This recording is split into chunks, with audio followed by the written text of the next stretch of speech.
El zumbido del teléfono en la mesita de noche era apenas audible, una vibración contenida que intentaba no irrumpir en el silencio sepulcral de la madrugada en su piso de la calle Surbano, en el corazón de Chamberí.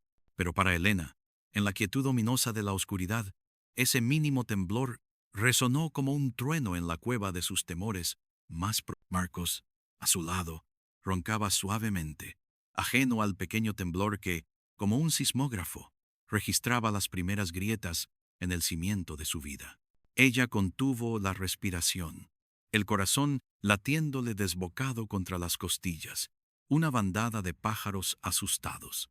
La luz pálida de la pantalla de su móvil, olvidado en el bolsillo de su pantalón que colgaba de la silla, iluminó por un instante el pequeño espacio, revelando la hora, las 3:17. ¿Quién podría llamar a Marcos a esa hora?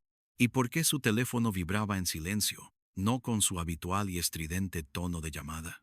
Elena esperó, el cuerpo rígido bajo las sábanas de hilo, fingiendo dormir, sintiendo el aliento cálido de Marcos en su nuca.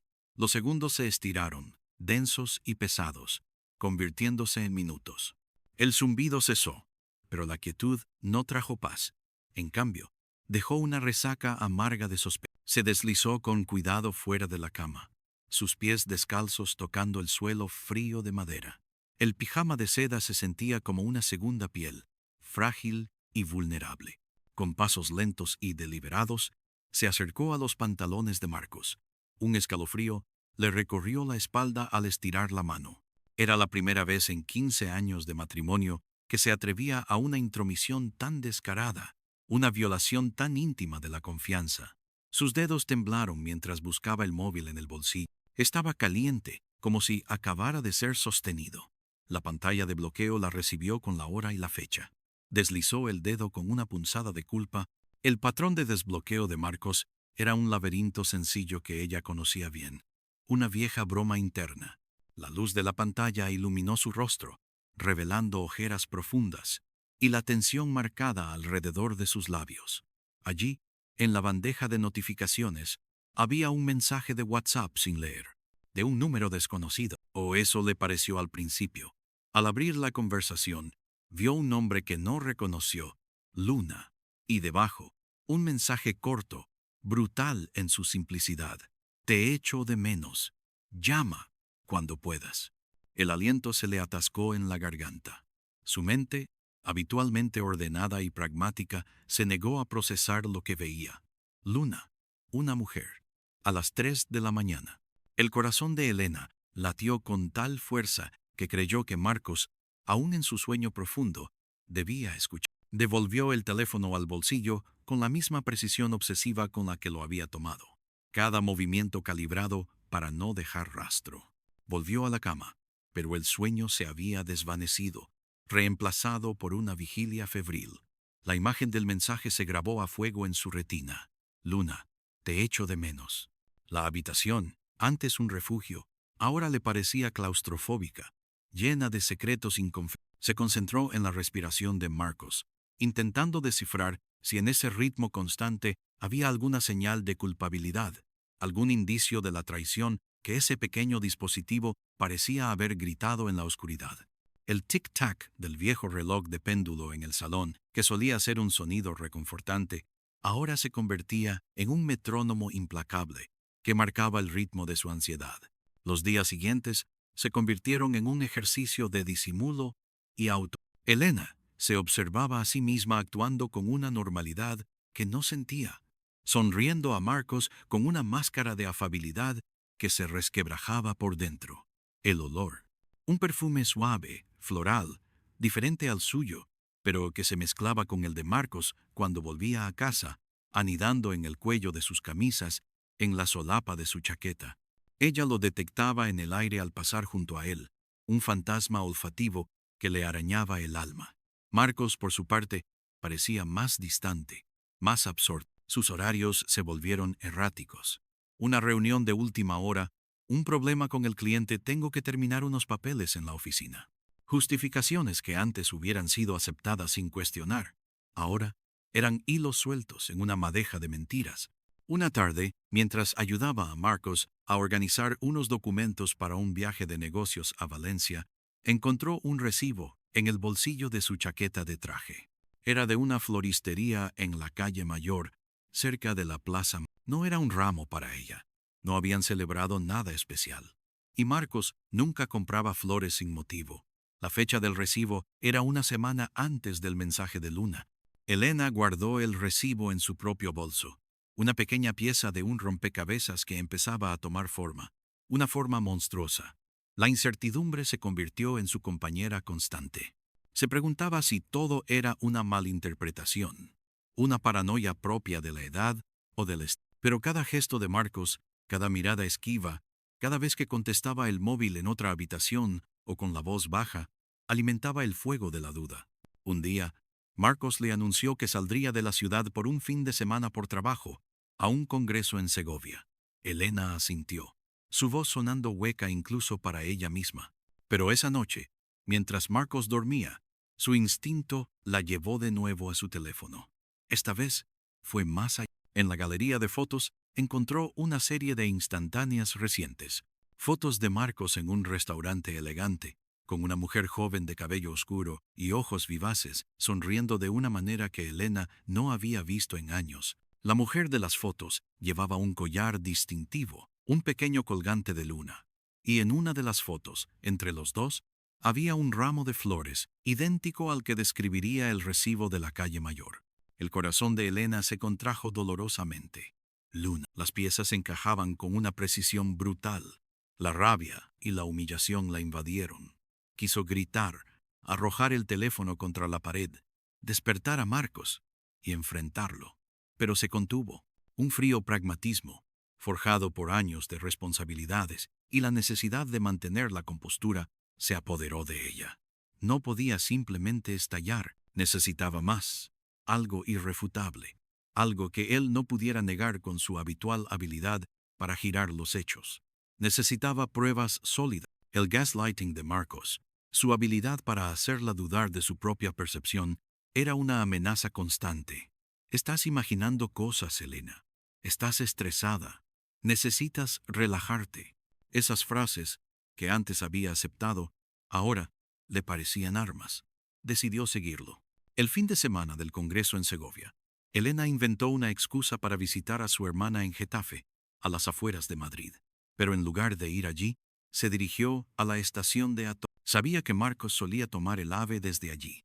Con el coche de su padre, un viejo Seat León que apenas usaba, se mantuvo a una distancia prudente.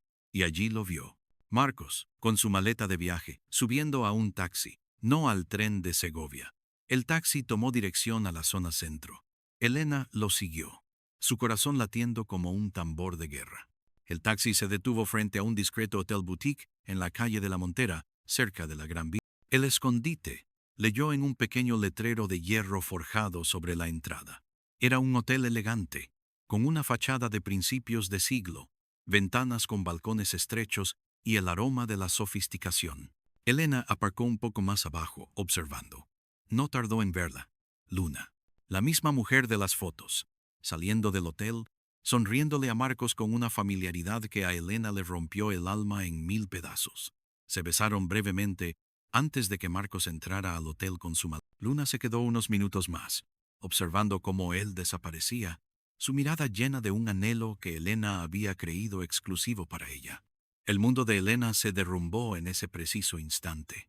La calle de la Montera, con su ajetreo de turistas y el bullicio de la vida madrileña, se volvió un telón de fondo surrealista para su tragedia personal.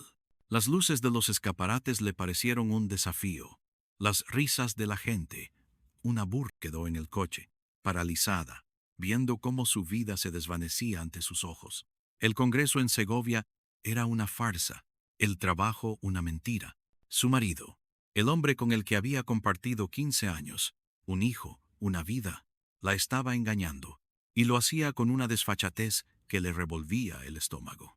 Con una determinación fría, Elena decidió que no podía enfrentarse a él inmediatamente. Necesitaba tiempo para procesar, para organizar sus pensamientos y sus... Condujo de vuelta a casa. sintiendo que cada kilómetro la alejaba un poco más de la mujer que había sido. La casa se sentía vacía, helada, a pesar del calor de la tarde de verano. Recogió algunas de sus cosas esenciales y se fue a la casa de su hermana en Getafe, inventando otra excusa. Necesitaba distancia, un espacio donde poder respirar y planificar su siguiente movimiento, sin el riesgo de ser descubierto. Mientras tanto, Marcos le enviaba mensajes de texto ocasionales, preguntando cómo estaba si necesitaba algo. Elena respondía con monosílabos, su voz impostada en las llamadas. Cada cariño, o te quiero de Marcos, le sonaba a una traición más profunda, un insulto a su inteligencia. Ella se sumergió en la investigación. Revisó sus extractos bancarios conjuntos con una lupa. Encontró gastos sospechosos, restaurantes caros que no habían visitado juntos, estancias cortas en hoteles fuera de Madrid que Marcos justificaba como viajes relámpago de trabajo, compras en boutiques de ropa que no eran de su estilo. También notó que Marcos había empezado a transferir grandes sumas de dinero a una cuenta que no conocía, una cuenta que no aparecía en sus documentos compartidos. El control financiero, que antes era una colaboración mutua, ahora se sentía como una. Cuando le preguntaba, Marcos se ponía a la defensa. Elena, ¿por qué eres tan desconfiada?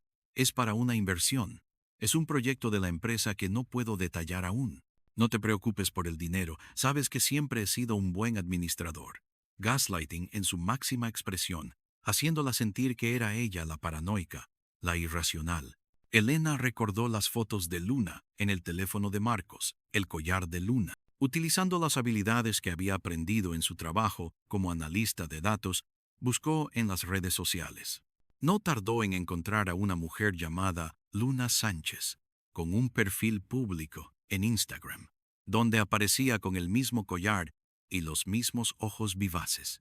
En sus publicaciones, había fotos de lugares que Marcos y ella habían visitado, pero con fechas recientes, y a veces Marcos aparecía de espaldas o ligeramente desenfocado. En una foto de un viaje a Sevilla, donde Marcos había dicho estar solo por trabajo, Luna aparecía con un pie de foto, disfrutando de la Giralda con la mejor compañía.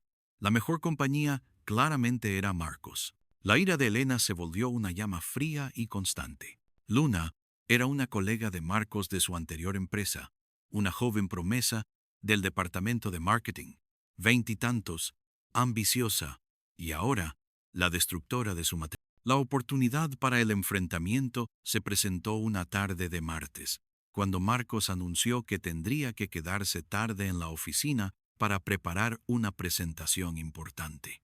Elena, con una calma forzada, sugirió que le llevaría la cena. No te preocupes, cariño, no hace falta, dijo Marcos. Demasiado rápido. Ya he pedido algo para comer aquí.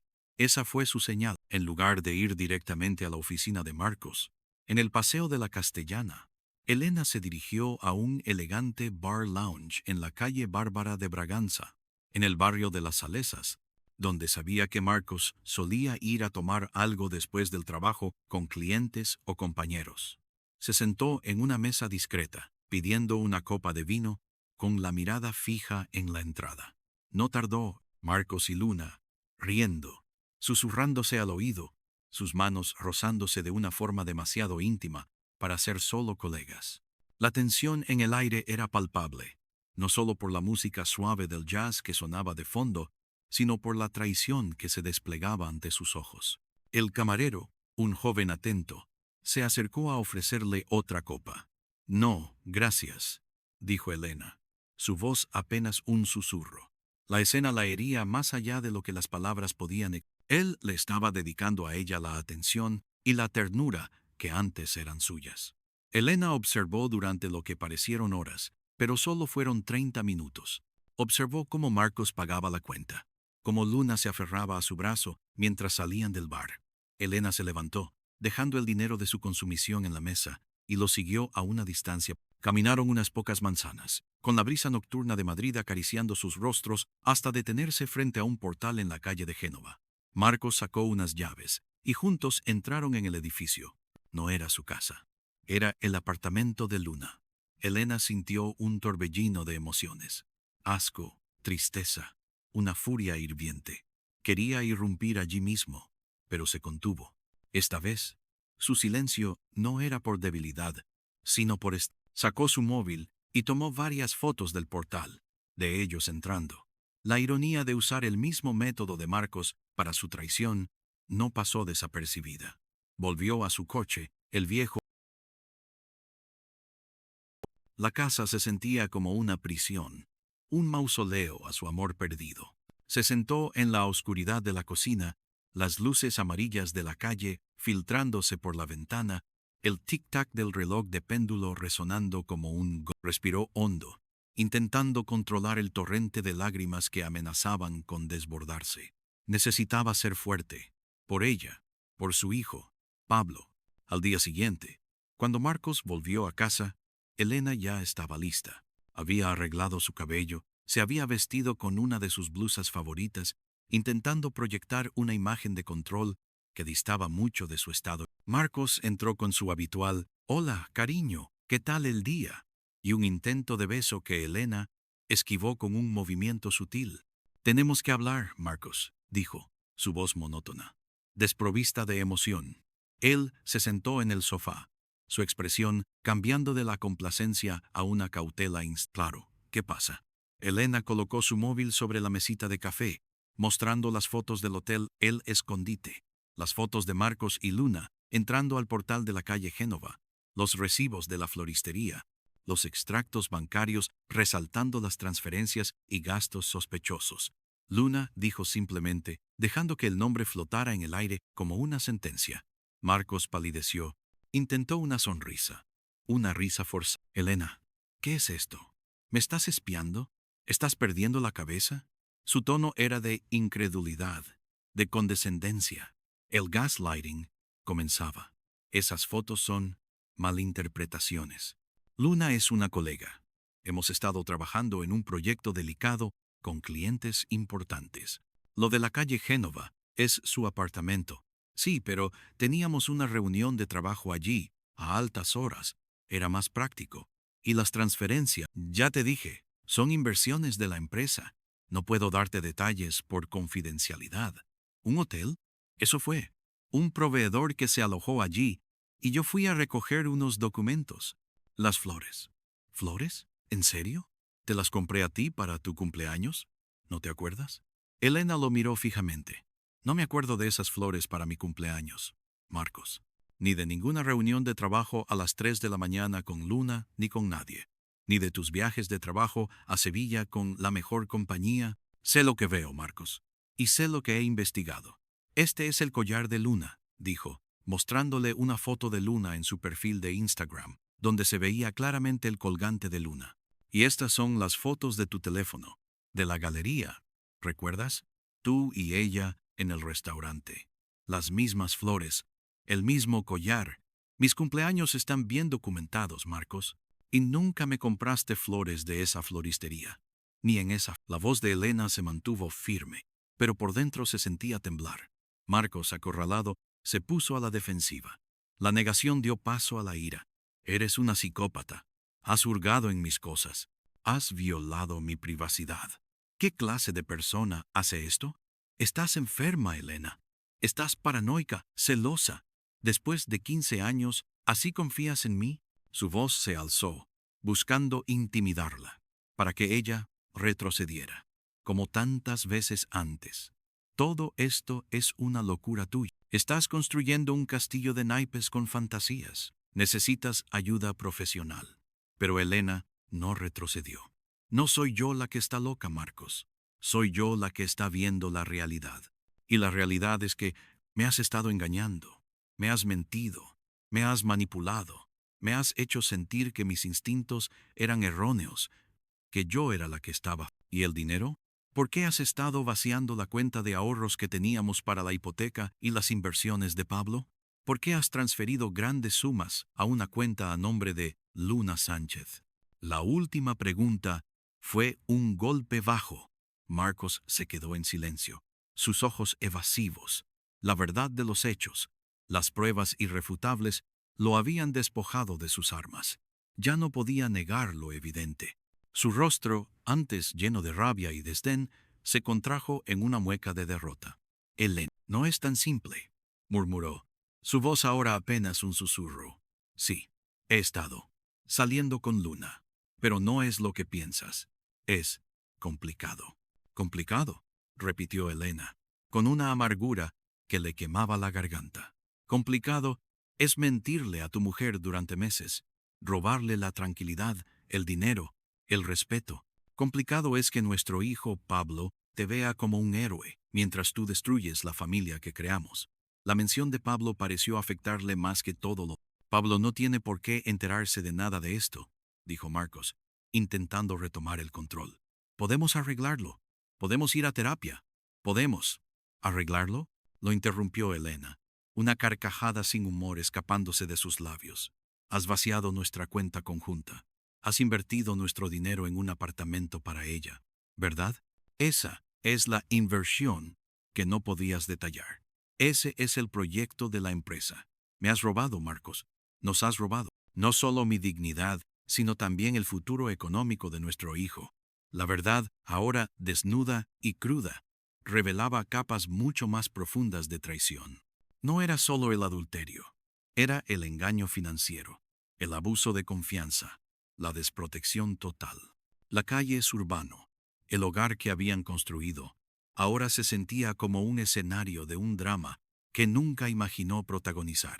La luz tenue de la lámpara del salón no podía disipar la oscuridad que se había instalado en. No es un apartamento para ella, es una inversión conjunta, balbuceó Marcos, intentando desesperadamente maquillar la verdad. Ella iba a ser mi socia en un proyecto personal, fuera de la empresa. Quería invertir en una galería de arte. Ella tiene buen ojo para eso.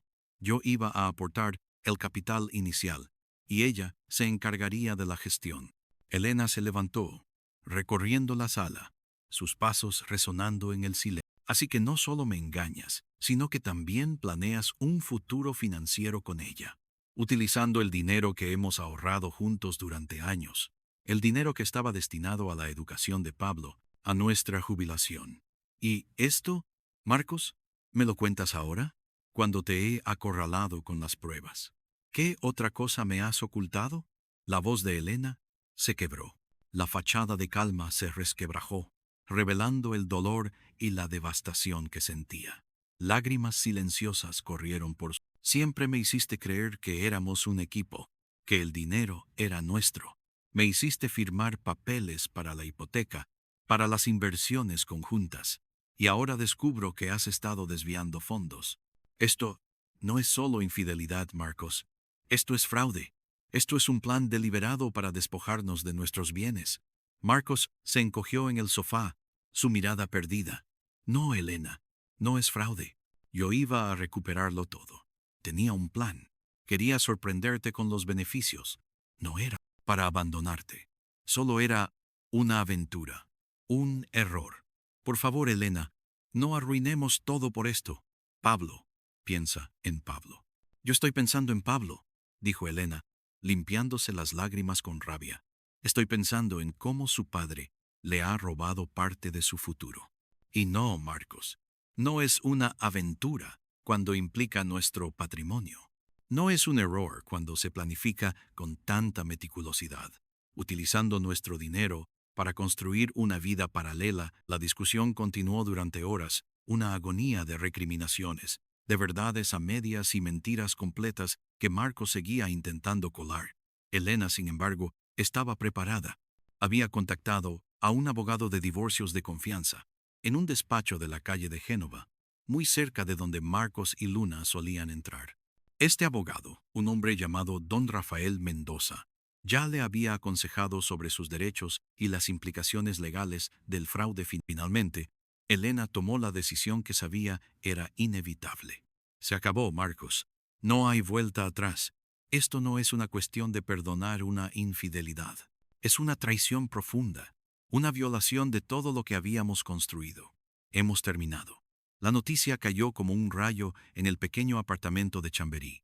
Marcos, a pesar de sus intentos de manipulación, sabía que había perdido. Su rostro se descompuso. sus ojos suplicantes. Por favor, Elena. No, no podemos hacerle esto. Piensa en el daño que le harás. No soy yo quien le está haciendo daño, Marcos, replicó Elena, con una voz que, aunque rota, destilaba una fuerza inesperada. Eres tú. Tú has elegido este camino. Y ahora tendrás que afrontar las consecuencias. Los días siguientes fueron una vorágine de abogados, documentos y negociaciones tensas. Elena se mudó temporalmente a un pequeño apartamento en el barrio de Malasaña, un espacio alquilado que le ofrecía la independencia que tanto ansiaba. Pablo, confundido y entristecido, se quedaba con Elena la mayor parte del tiempo, aunque visitaba a su padre. La explicación a Pablo fue cuidadosa. Papá y mamá necesitan un tiempo para ellos. Nos queremos mucho, pero a veces las personas necesitan espacios diferentes para ser felices. Era una verdad a medias, pero suficiente para un niño. La mediación legal tuvo lugar en el despacho del abogado de Elena, don Rafael Mendoza, un espacio sobrio pero elegante en el número 27 de la calle de Génova, en pleno corazón financiero de Madrid. La mesa de caoba maciza que presidía la sala de reuniones se convirtió en el campo de batalla de sus 15 años de matrimonio. Marcos acudió con su propio abogado, un hombre de aspecto severo, que parecía acostumbrado a las batallas matrimoniales. Elena, con don Rafael a su lado, sintió una punzada de alivio al saberse respaldada. La confrontación no fue explosiva, sino fría y calculada. Don Rafael presentó las pruebas de Elena, los recibos, las fotos, los extractos bancarios, con las transferencias a la cuenta de Luna, las fechas de los viajes de trabajo que coincidían con las publicaciones de Luna en redes sociales. El abogado de Marcos intentó minimizarlo, argumentando que eran errores de juicio, discrepancias en la gestión financiera y que las transferencias a Luna eran préstamos para un proyecto empresarial.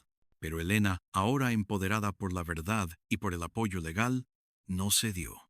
Los préstamos para un proyecto empresarial no se hacen con la cuenta de ahorros que habíamos designado para la hipoteca y el futuro de nuestro hijo, Marcos.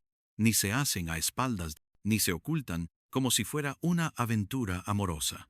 Esto es un desvío de capital. La discusión se centró en el patrimonio.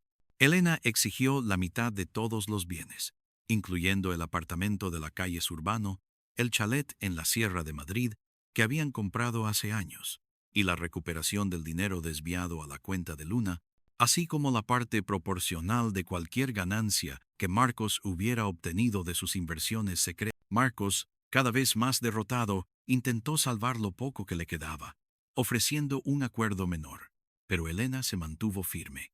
Las pruebas de fraude financiero, además de la infidelidad, eran una base importante. La mediación se prolongó durante semanas, con idas y venidas. Marcos, en un intento desesperado de recuperar algo de control o de reducir las pérdidas, propuso un acuerdo de custodia compartida al 50% de Pablo, argumentando que era lo mejor para el niño, aunque él mismo apenas tenía un lugar estable para vivir y había incurrido en deudas.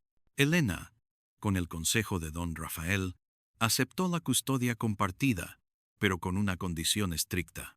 Marcos debía encontrar una vivienda estable y adecuada para Pablo, y no podía convivir con Luna, en presencia de...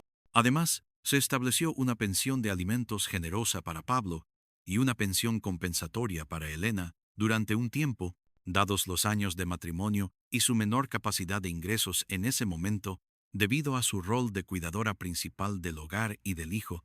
Finalmente, se llegó a un acuerdo.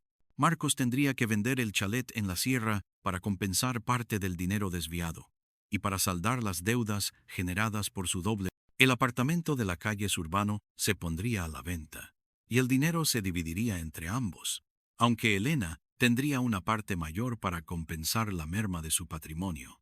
Marcos también tendría que reembolsar la totalidad del dinero transferido a Luna, con un plazo estipulado y penalizaciones por demora. Las implicaciones financieras fueron severas para él, dejándolo con una situación económica. Una tarde, Elena se encontró con Marcos en el Parque Madrid-Río, cerca del puente de Toledo. El sol de otoño se reflejaba en las aguas del Manzanares, y la gente paseaba tranquilamente, ajena a la tensión que se cocinaba entre ellos. Marcos quería hablar una última vez, sin abogados, como amigos.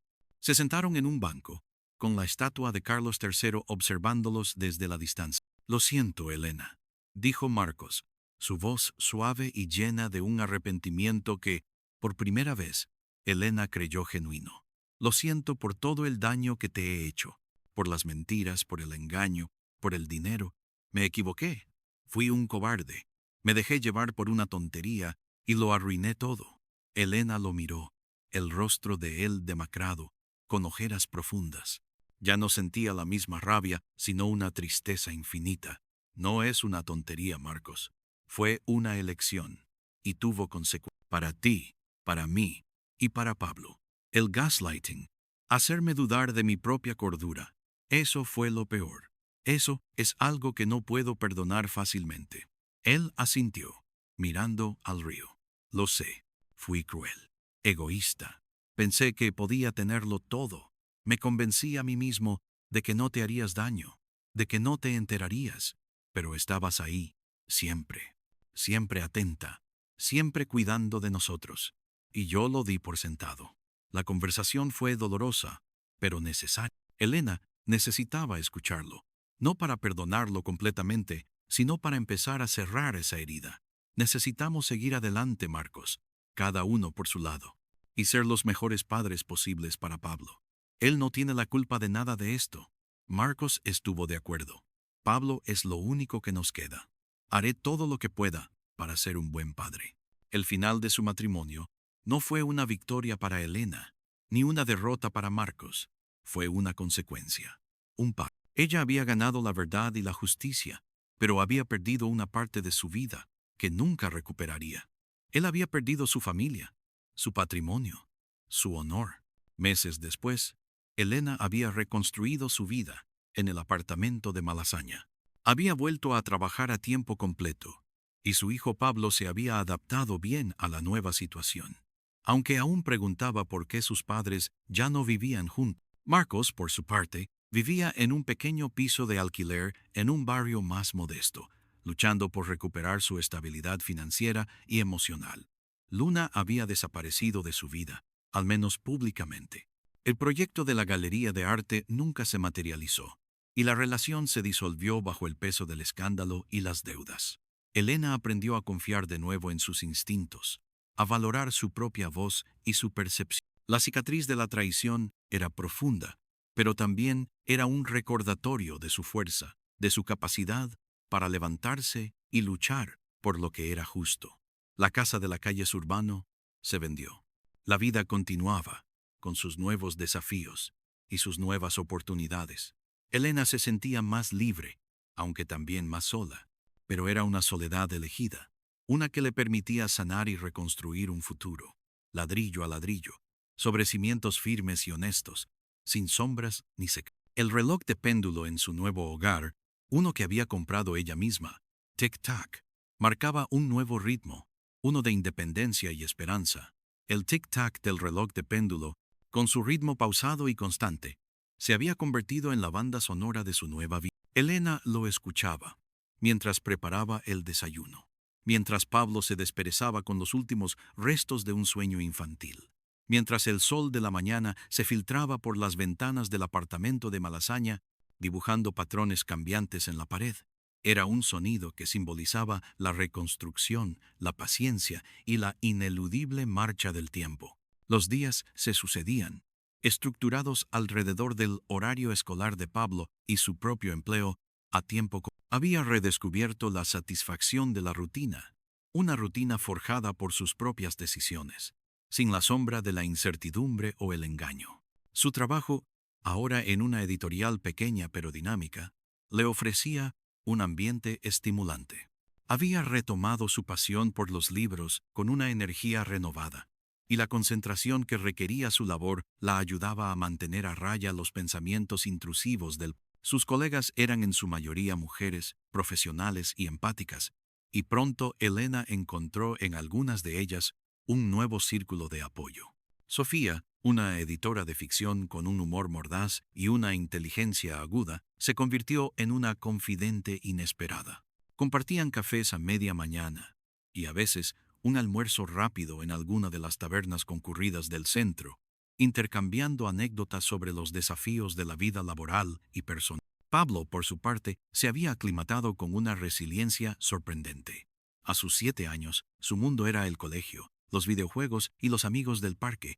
Sus preguntas sobre la ausencia de Marcos en el día a día se habían vuelto menos frecuentes, aunque ocasionalmente surgían en momentos inesperados, como al ver a otras familias completas en el parque o en la televisión. «Mamá, ¿papá no puede vivir aquí con nosotros?», había inquirido una tarde, con una inocencia que le partía el alma a Elena.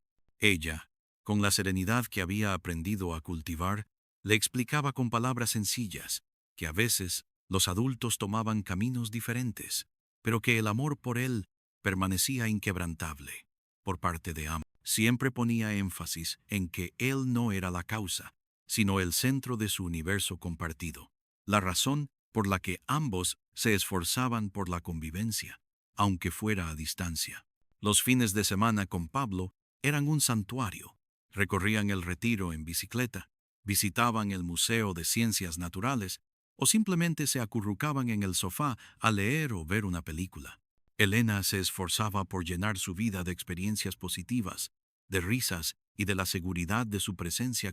Había aprendido a disfrutar de la simplicidad de esos momentos, a apreciar la forma en que la mano pequeña de Pablo se aferraba a la suya, el sonido de su risa cristalina. Eran anclas en su proceso de curación. Las entregas y recogidas de Pablo con Marcos solían ser breves y protocolarias. Se veían en la puerta del colegio o en un punto neutral, intercambiando apenas unas palabras sobre el bienestar del niño. La tensión palpable de los primeros meses había cedido a una especie de armisticio incómodo. Marcos siempre llegaba puntual, con el semblante cansado, y Elena notaba su delgadez, las líneas de preocupación alrededor de sus ojos. Había algo en su mirada, una mezcla de culpa y resignación, que a veces la removía por dentro, pero ella se había prometido a sí misma no ceder a la lástima. Su camino era hacia adelante. Su camino era hacia adelante. Cada paso, cada decisión, se sentía como un ladrillo más en la construcción de su nueva existencia. La fortaleza que había descubierto en sí misma no era la ausencia de dolor, sino la capacidad de cargarlo sin que la doblara. Los ecos del pasado, si bien amortiguados, no habían desaparecido a veces, en la quietud de la noche, o al ver una pareja tomados de la mano, una punzada de melancolía la invadía, no por lo que había perdido con Marcos, sino por la inocencia de un amor que creyó verdadero y la imagen de una familia que ahora solo existía en fragmentos.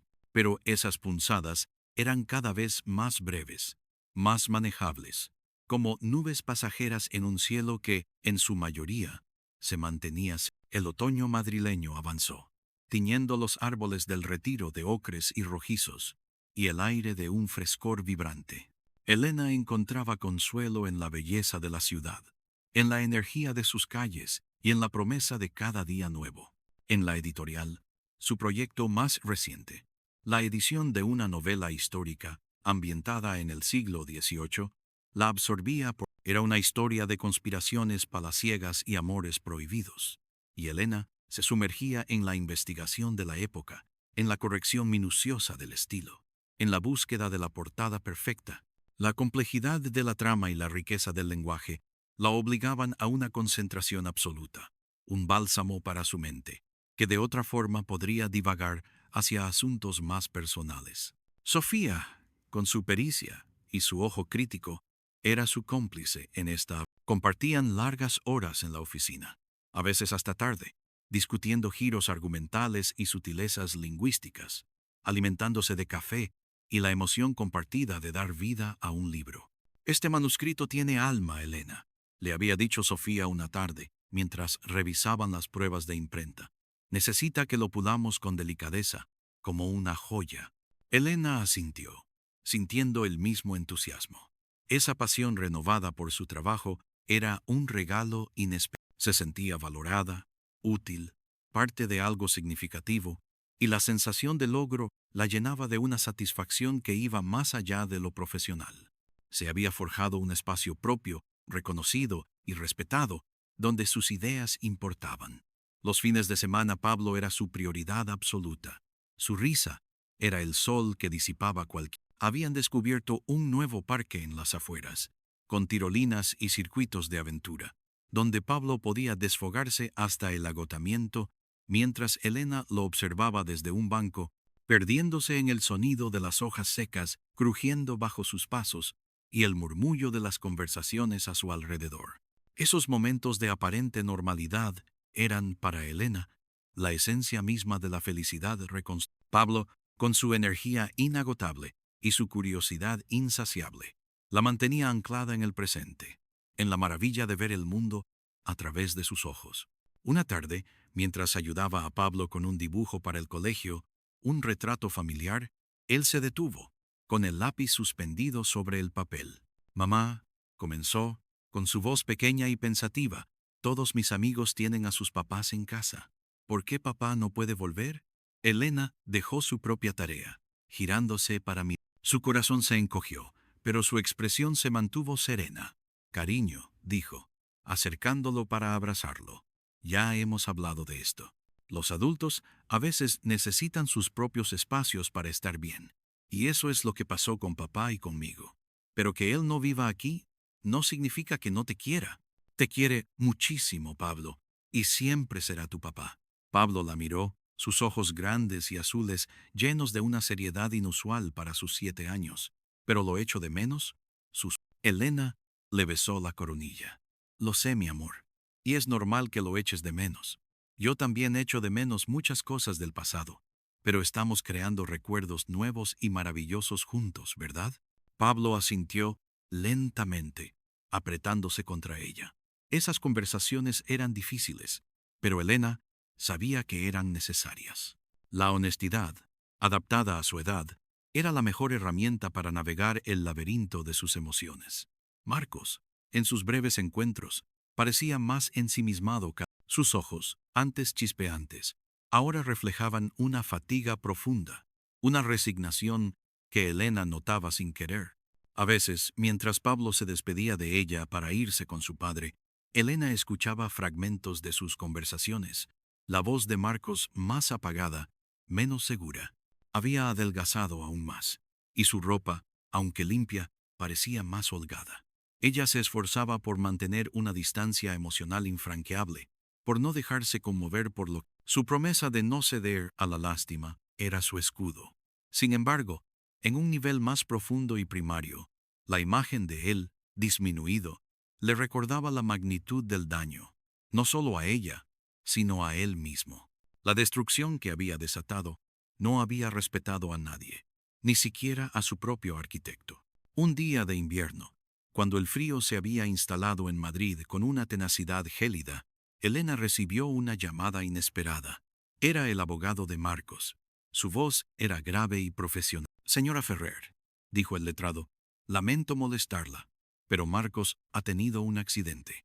Nada grave, por fortuna, pero ha sido ingresado en el hospital con una fractura en una pierna y algunas contusiones». Elena sintió un sobresalto, una mezcla de sorpresa y una leve aprensión. «¿Está bien, Pablo?», fue su primera pregunta. «Sí, señora». Pablo estaba con su abuela en ese momento, por suerte. No presenció el incidente. Quería informarle porque Marcos no tiene a nadie más que pueda encargarse de ciertos trámites y de avisar a sus padres que viven fuera de Madrid. Él ha expresado que prefiere no alarmarlos por ahora. Un silencio se instaló en la línea. Elena frunció el ceño. «¿Y qué espera que haga yo, señor?», preguntó. Su tono contenido, pero firme. «Simplemente informar, señora. Y quizás, si pudiera, pasar por el hospital. No hay prisa, pero, bueno, está un poco desorientado. Y su única familia directa es usted y Pablo». Elena sintió un escalofrío. La palabra familia sonó extraña, casi ofensiva, en ese contexto. Colgó la llamada con una sensación de pesadez. No quería ir. No quería verlo vulnerable. Pero la idea de que Pablo, al enterarse de que su padre estaba solo en un hospital, pudiera culparla por no haber estado allí, la perturbó. No era por Marcos, sino por Pablo, por su paz mental. Esa tarde, después de recoger a Pablo del colegio y dejarlo con Sofía, quien amablemente se había ofrecido a cuidarlo, Elena se dirigió. El aire cortaba el rostro, y el cielo plomizo amenazaba lluvia. El hospital olía a desinfectante y desesperanza, un aroma que siempre la hacía sentir incómoda. Tras preguntar en recepción, la indicaron la habitación de Marcos. Respiró hondo, intentando blindar su corazón. Lo encontró recostado en la cama, pálido, con la pierna inmovilizada y vendajes en la frente. Se veía aún más frágil de lo que había imaginado. Al verla, sus ojos se abrieron con sorpresa, y un leve rubor tiñó sus mejillas demacradas. Elena, susurró, su voz débil. No tenías por qué venir. Elena se mantuvo de pie al pie de la cama, cruzada de brazos. Pablo, vine por Pablo. Su abogado me llamó. Él no está aquí. Está con Sofía. ¿Qué pasó? Marcos desvió la mirada. Un despiste. Iba en bici. No vi un coche, un semáforo. Cosas de la vida. Había un matiz de vergüenza en su tono. El coche me dio. Me caí. Elena asintió lenta. ¿Y tus padres? Preguntó. No quiero preocuparlos, dijo Marcos. Ya tienen suficiente con lo suyo. Ya les llamaré cuando me sienta mejor. Ya sabes cómo son. Elena se preguntó si esa era la verdad o si simplemente no quería que lo vieran así. Necesitas a alguien que te ayude, dijo ella, sin rodeos. No puedo quedarme. Necesito volver con Pablo. Marcos la miró con una expresión que ella no pudo descifrar. ¿Gratitud? ¿Arrepentimiento? Lo sé, respondió finalmente. No te pido que te quedes. De hecho, no entiendo por qué has venido. Ya te lo dije, por Pablo. Si hubiera sabido que estaba solo y herido, le habría dolido. Y yo no quiero eso para él. ¿Necesitas que llame a alguien más? ¿Amigos? ¿Colegas? Marcos hizo un gesto negativo con la cabeza. No tengo muchos. Colegas ahora. Y los amigos se disiparon con el viento. Su voz se apagó en la última frase, teñida de una amargura que a Elena le pareció genuina. Hubo un silencio de... Elena sintió una punzada, no de lástima, sino de una extraña resignación ante la triste realidad de la soledad que él mismo se había labrado. Haré una llamada a tus padres, Marcos, dijo finalmente, su tono aún profesional. Ellos deben saber, por mucho que no quieras, es su derecho. Y francamente, no puedo ser yo quien se encargue de esto. Ya no soy tu esposa, ni tu cuidadora. Marcos no protestó. Solo asintió, mirando sus manos entrelazadas sobre la manta. Gracias, Elena, por venir, y por Pablo. Elena le dio un último vistazo, notando la palidez de su rostro, la fragilidad de su cuerpo. Se giró y salió de la habitación, el olor a desinfectante, siguiéndola hasta el pasillo. Al salir del hospital, el frío invernal le golpeó el rostro, pero Elena se sintió liberada. Había cumplido con lo que sentía su deber, no hacia Marcos, sino hacia la imagen que quería proyectar para su hijo. Había marcado un límite claro, sin ceder un milímetro a la empatía o la nostalgia. Llamó a los padres de Marcos desde la calle, con un tono neutro y objetivo, dándoles la información necesaria y desligándose de cualquier responsabilidad. La madre de Marcos, al otro lado de la línea, sonaba angustiada pero agradecida por la información. Elena colgó, sintiendo un leve temblor en las manos, una resaca emocional de la confrontación con ese pasado tan doloroso. El regreso al apartamento de Malasaña, al calor de su hogar, fue un alivio. Sofía había preparado la cena, y Pablo dormía plácidamente en su cama, ajeno a los dramas de los adultos. ¿Todo bien?, preguntó Sofía, mirándola con preocupación. Elena suspiró. Lo que tenía que ser. Se ha roto una pierna. Sus padres ya están informados. Se sentó en el sofá, dejando escapar todo el aire que había contenido. Ha sido extraño verlo así, tan frágil. Sofía se sentó a su lado, sin decir nada, simplemente ofreciendo su presencia sólida. No quiero sentir nada por él, Sofía, dijo Elena, con una voz apenas audible. Pero verlo tan solo, tan disminuido, me revuelve. No es lástima, es otra cosa, como la constatación final de la destrucción. Sofía la abrazó. Es normal que te afecte, Elena. No eres de piedra. Pero eso no significa que tengas que volver a su vida. Puedes sentir y a la vez mantener tus límites. Has hecho lo correcto, por ti y por Pablo. Las palabras de Sofía fueron un bálsamo. Los días siguientes transcurrieron con la normalidad que tanto se había esforzado en construir. Los padres de Marcos llegaron a Madrid y se hicieron cargo de él. Elena recibió un mensaje formal de la madre de Marcos, agradeciéndole su intervención y asegurándole que ellos se encargarían de todo a partir de ese momento. Un punto final a una interrupción molesta. La vida con Pablo continuó, llena de libros, risas, películas y paseos. El incidente de Marcos se convirtió en una anécdota lejana, una prueba superada de su fortaleza y su capacidad para no retroceder. La primavera llegó a Madrid con una explosión de color y luz.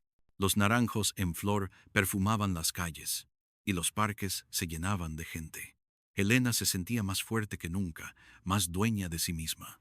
Había descubierto un grupo de senderismo en línea y, animada por Sofía, se unió a una excursión a la Sierra de Guadalupe. Era la primera vez en años que hacía algo puramente por ella misma, sin relación con Pablo o el trabajo, y la experiencia la llenó de una euforia inesperada. El contacto con la naturaleza, el aire puro, la compañía de gente nueva y amable, todo contribuyó a una sensación de renovación. Conoció a otros excursionistas, personas de diferentes edades y profesiones, y las conversaciones fluyeron con facilidad, desprovistas de la carga del país. Entre ellos, destacó Carlos, un arquitecto paisajista de unos 40 años, con una sonrisa fácil y unos ojos amables. Hablaron durante gran parte de la ruta, compartiendo anécdotas sobre sus trabajos y la belleza del paisaje. Carlos tenía un humor suave y una inteligencia curiosa, y Elena se encontró riendo con una naturalidad que no recordaba haber experimentado. No había coqueteo explícito, solo una conexión agradable, un fluir conversacional que la hacía sentir cómoda y escuchada. Al final de la jornada, intercambiaron números de teléfono, con la promesa de quizás volver a coincidir en otra ruta. Elena no le dio mayor importancia. Era simplemente la agradable sensación de abrirse a nuevas experiencias, sin expectativas. Pero Carlos le escribió unos días después, sugiriendo un café. Elena dudó un momento. ¿Estaba lista para esto? ¿Quería siquiera estarlo? La idea de volver a salir, a conocer a alguien de esa manera, le generaba una mezcla de curiosidad y un ligero vértigo. Consultó con Sofía. ¿Y por qué no, Elena?, había dicho su amiga. No tienes que casarte con él en la primera cita. Es solo un café, nuevas experiencias. Lo necesitas. Con el apoyo de Sofía y su propia creciente confianza, Elena aceptó. El café con Carlos fue sorprendentemente agradable. Hablaron durante casi 2 horas, de viajes, de libros, de arte, de sus vidas y sus pasiones. Carlos era divorciado también, con 2 hijos adolescentes, y compartía una perspectiva similar sobre la importancia de la reconstrucción personal después de una ruptura. No había presiones, solo una conversación fluida y respetuosa.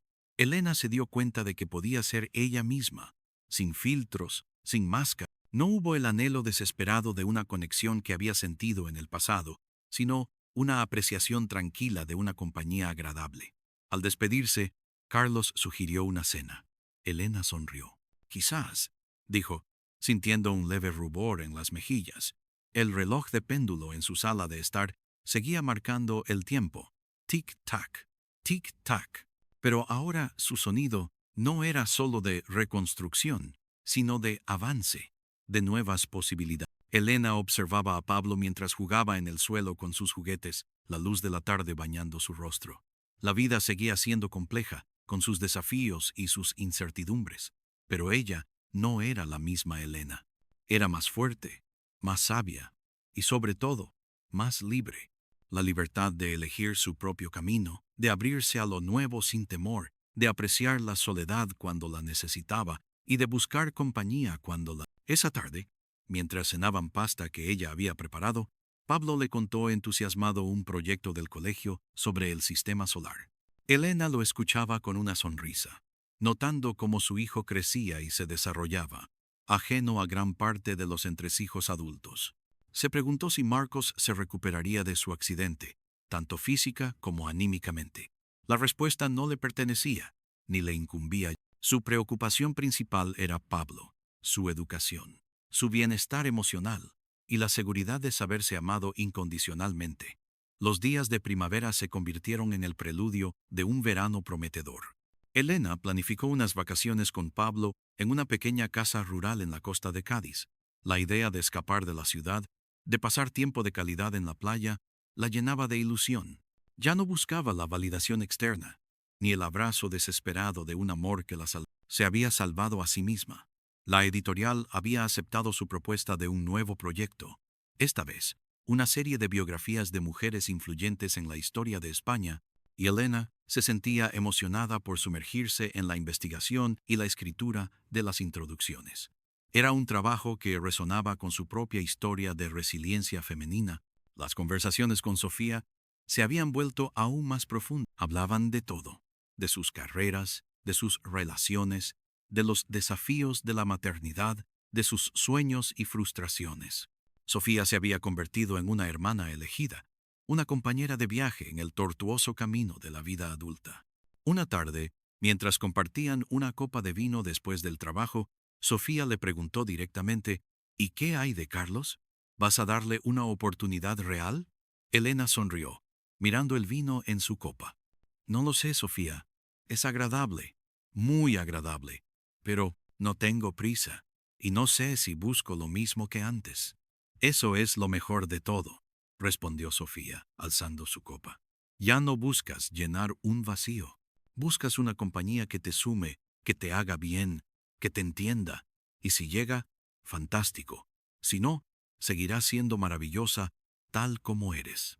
Elena asintió, las palabras de Sofía resonando con la verdad que sentía en su propio corazón. Ya no era la mujer desesperada por ser amada, por ser completa a través era una mujer entera por sí misma. Y eso era un triunfo mucho mayor que cualquier relación romántica. La traición la había despojado de mucho, pero también le había entregado, sin querer, el regalo inestimable de su propia autenticidad y su inquebrantable fe. El futuro no era una página en blanco que debía ser rellenada a toda prisa, sino un lienzo abierto, listo para ser pintado con colores vivos, por sus propias manos, con paciencia y con la sabiduría de una vida bien vivida, construida paso a paso sobre los cimientos de la verdad y la autoridad. Se había propuesto vivir cada día con la plena conciencia de su valor, de su capacidad para el amor en todas sus formas, el maternal, el amistoso, el personal y de la belleza inherente a la imperfección de su propio viaje. Una tarde de verano, el sol ya cayendo sobre los tejados de Malasaña, Elena estaba sentada en el balcón, disfrutando del leve rumor de la ciudad que nunca dormía. Pablo estaba con Marcos. Era su fin de semana. La ausencia de Pablo, aunque a veces la dejaba un poco melancólica, ahora le ofrecía un espacio precioso para ella misma. Había leído un buen libro, escuchado música clásica, y ahora simplemente se dejaba llevar por la quietud del momento. Recibió un mensaje de Carlos: pensando en ti. ¿Un paseo al atardecer? Elena sonrió. Era una oferta sencilla, sin pretensiones. Se permitió sentir una punzada de curiosidad, un leve cosquilleo en el... No era la urgencia de antaño, sino una invitación suave a explorar. Miró a su alrededor, al apartamento que había transformado en su refugio, a las plantas en el balcón, que florecían con esmero. El reloj de péndulo en la sala marcaba un ritmo tranquilo y constante. Su vida, en este momento, era una sinfonía de decisiones conscientes. Respiró hondo, sintiendo el aire fresco de la tarde en su piel. Era libre. Libre para decir sí. Libre para decir, pero esa noche, en ese preciso momento, la perspectiva de una caminata bajo el cielo anaranjado de Madrid, con una compañía agradable, sonaba, sencillamente, bien. No como una necesidad, sino como un deseo. Y ese era el verdadero triunfo. La capacidad de desear de nuevo, sin la sombra de la desesperación. Se levantó, su mente ya visualizando el camino por las calles empedradas, la brisa de la tarde. Antes de salir, se detuvo frente al espejo, observando su... La mujer que veía era diferente a la de hace un año. Más madura, con algunas líneas de expresión que denotaban las batallas libradas, pero con una chispa renovada en la mirada. Una chispa de sabiduría, de serenidad y sí de esperanza. Una mujer que había navegado por aguas turbulentas y había encontrado su propio faro. Se permitió una pequeña sonrisa de complicidad con su camino. Aún incierto, se presentaba ante ella con la promesa de nuevas aventuras, y ella estaba lista para abrazarlas, una a una, con la valentía de quien ha aprendido a confiar plenamente en sí misma.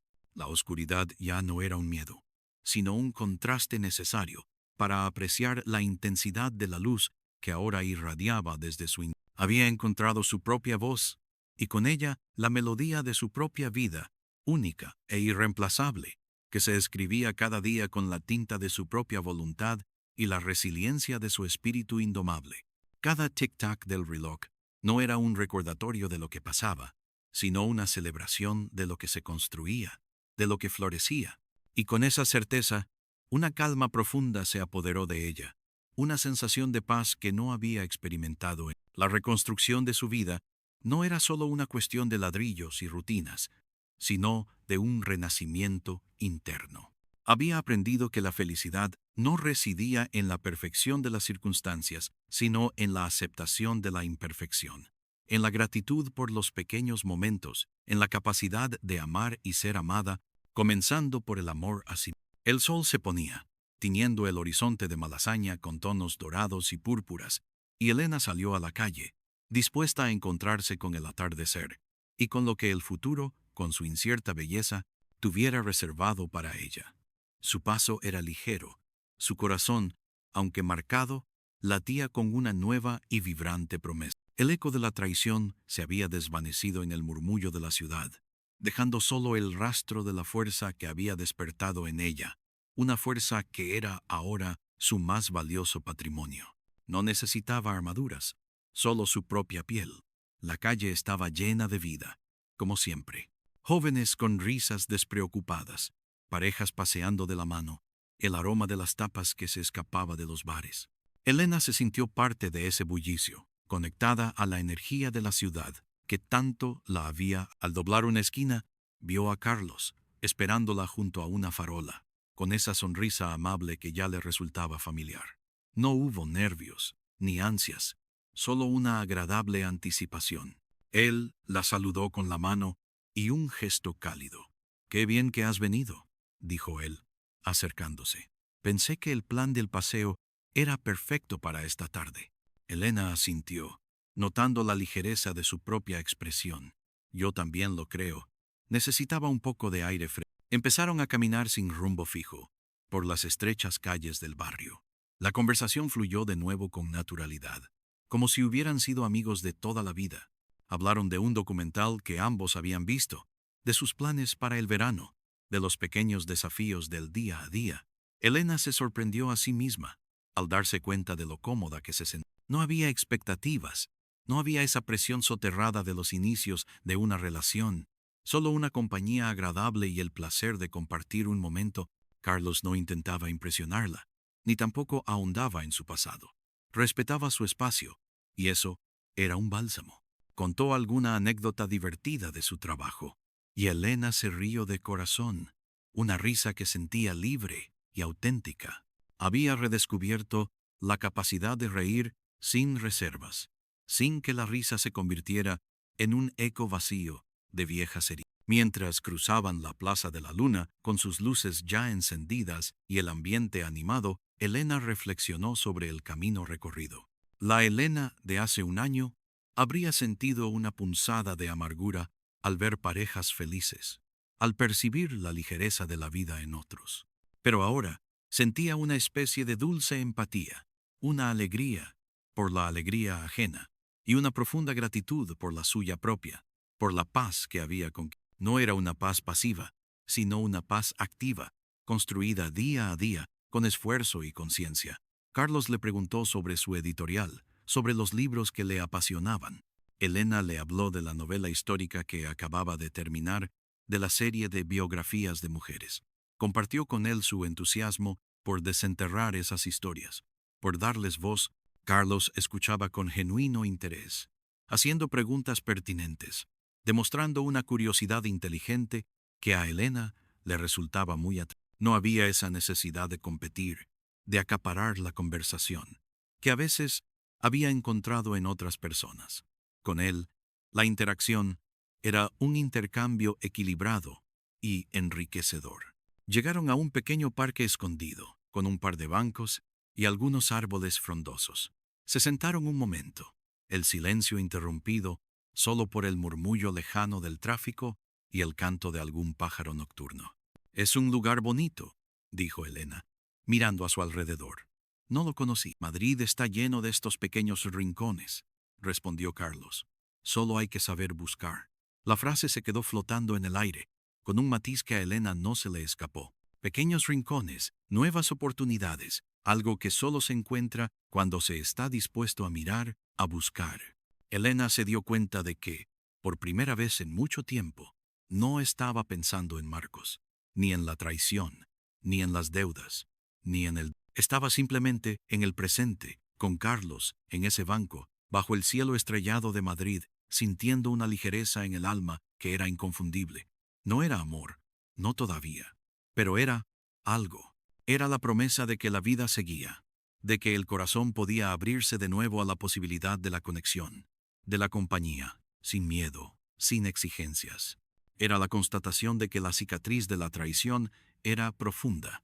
Sí, pero ya no definía su totalidad. Era una parte de ella, una parte que la había hecho más fuerte, más sabia, pero no la había aniquilado.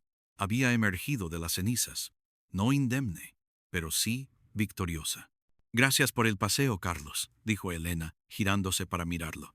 Su sonrisa era genuina, iluminada por las luces tenues del parque.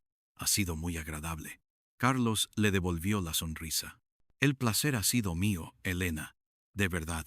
Espero que se repita pronto». Elena no lo dudó. «Estoy segura de que...». Al levantarse, sus manos se rozaron brevemente.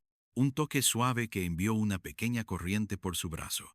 No había urgencia en ese contacto, solo una conexión delicada y respetuosa. Mientras se despedían en la puerta de su edificio, Elena sintió una calidez placentera.